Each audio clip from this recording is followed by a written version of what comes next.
Yeah, it is their Gauntlet game. Arcade. New York Captor. This is a light gun game. Arcade. And it's a light gun. If we could do it in MAME, it's not a big deal because I can just reload and shoot and do everything there.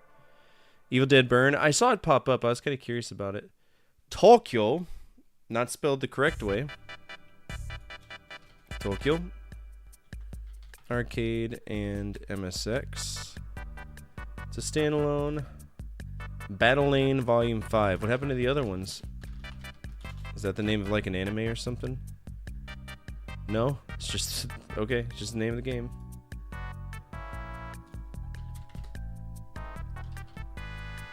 Gladiator on Arcade +4. Alcon, also known as Slap Fight.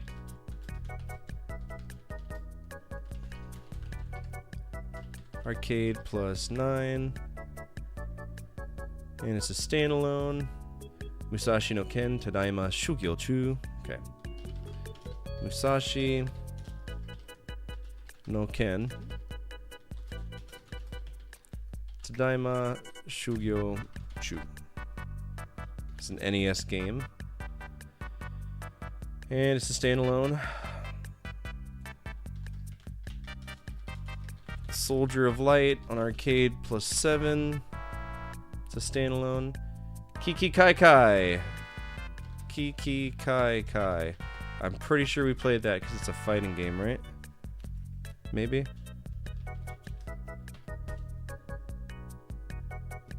No, we haven't. Because it's Pocky and Rocky. I've never played Pocky and Rocky before. Panic Road.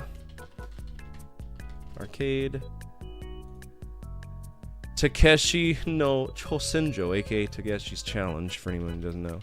Takeshi's Challenge. Takeshi no Chosenjo. That's NES. And it's a standalone. And we got a few more spots we can take out. So 1987, because we know they did something in 1987. 1, 2, 3, 4, 5, 6, 7, 8, 9, 10, 11, 12, 13, 14, 15, 16, 17, 18, 19, 20, 21, 22, 23, 24. Oh, God, dude. It's Darius. That game broke my heart. And I know that's a franchise, Darius. Double Dragon. Arcade +23.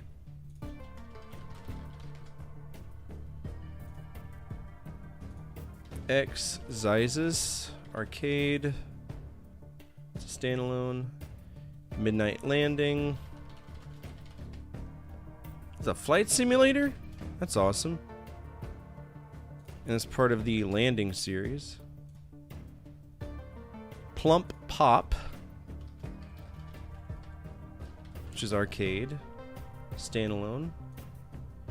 Pyros, which is part of the it's arcade plus everything, standalone. Okay. Arcade +3. Whew. All right, we've done a little stuff. Where are we at for Taito's logo? Is it time to update them?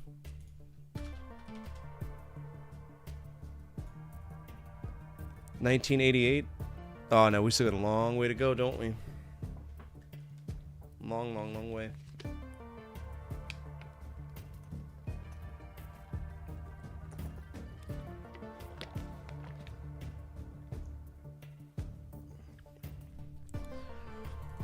Alright, let's start with Colony 7.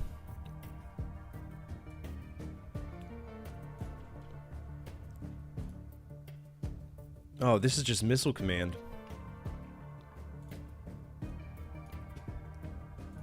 At least that's what it looks like. Yeah, this is Missile Command. With extra steps. Who tooted?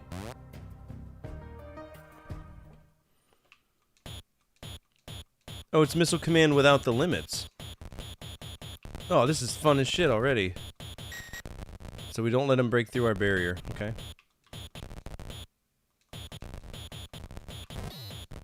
And we have bombs, okay?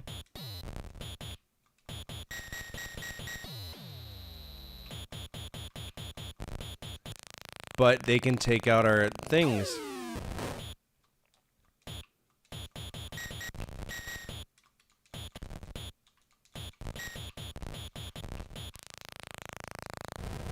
Oh, this rocks, dude.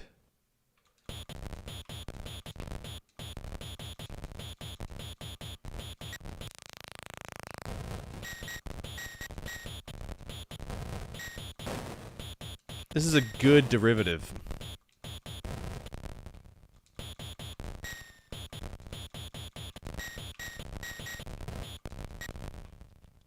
Do I ever get my guys back, though? Or is it a hard game over?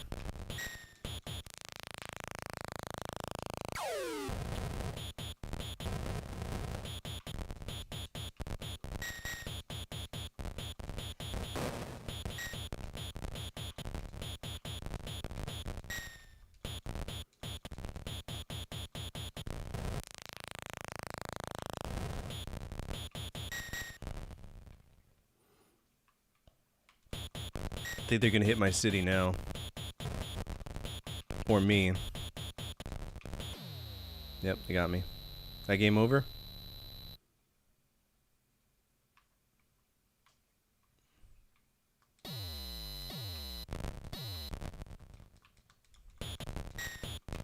So we're limited in the amount of bombs that we get.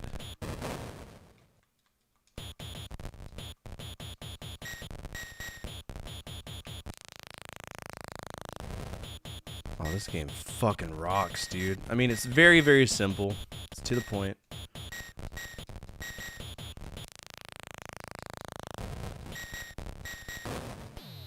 Alright, that one's gone, so now we just got this.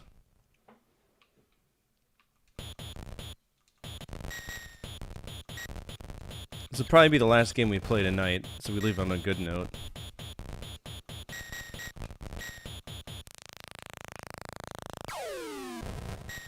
Damn, he got me good, didn't he?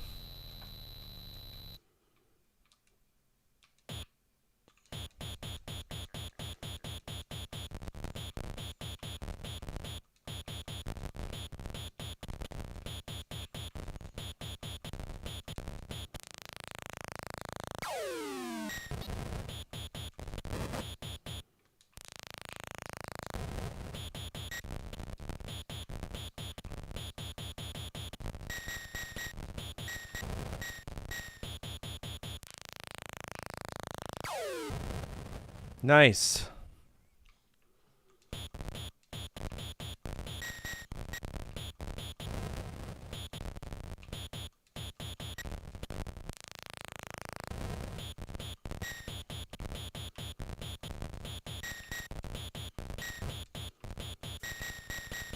Ah, damn.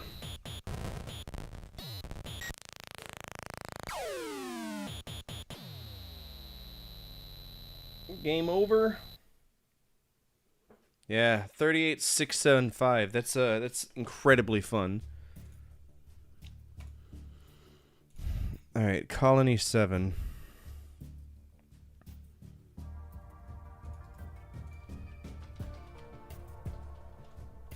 $37,650. I don't remember, nor do I really care. Let's pull up high score. That is a G. It's a shmup and it's in space. This game fucking rocks. Imagine Missile Command with infinite ammo. It's tremendous fun.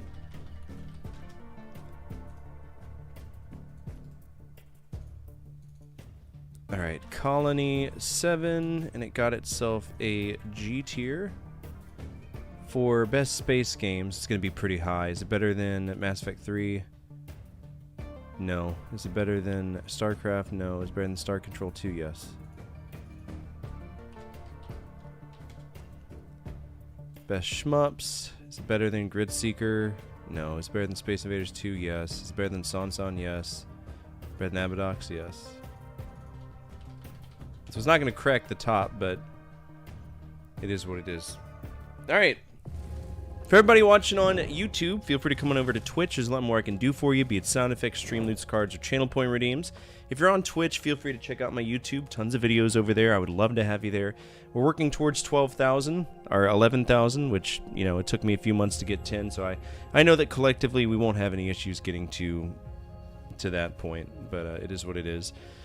For anybody who's new here, feel free to hit the follow button. I would love to have you back tomorrow. Tomorrow is Thursday, so we are going to be doing... What are we going to be doing? More Taito! We're going to be doing more Taito. That's what we're going to be doing. More Taito. And then this Friday, we start Total War. Total War franchise lock, so I'm kind of curious to see how that goes. Alright, if you want to guide the raid, feel free to do so at this time. Otherwise, we are going to find somebody playing a shooter or an arcade game or a game that interests me. Let's see.